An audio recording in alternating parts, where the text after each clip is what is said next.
Curis, ¿cómo están en el día de hoy?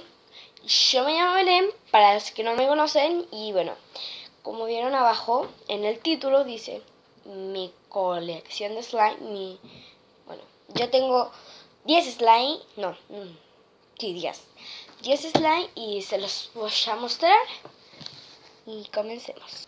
Bueno, el primero es un Fumigumi, lo voy a sacar. Bueno, este lo compré en la feria dominical, no, en las Ramadas. Está súper rico. Bien, vamos con el otro. Es este. Y está súper grande. Y este es el tercero. Y está súper rico. Y este es el otro.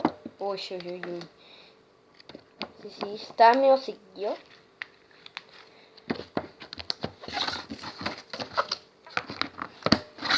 Y vamos con el otro. Está en el dulce. Acá está. Acá está, perdón.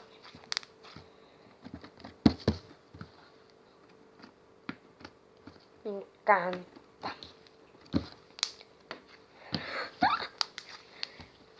Vamos con el otro. Está en esta medicina porque mi mamá no ocupaba esta medicina y bueno, la ocupé.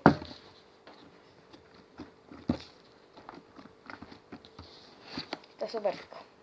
Bueno, lo tengo en este recipiente de chicle. Desde este chicle creo que, no sé si está en otros países o en nuestra ciudad, que se consigue en el Líder o en cualquier supermercado o tienda.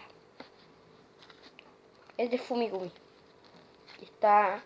Es que esto es muy diferente porque suena súper raro. Bueno, este es otro Fumigumi y es así. Está un poquito duro. Y este sí es el último que lo tengo en este.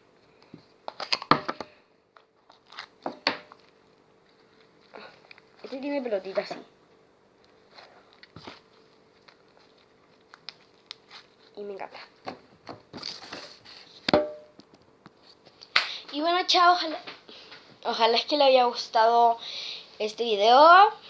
Lo hice con todo cariño y espero que le den like y comenten de qué video más quieren para hacérselos. Chao.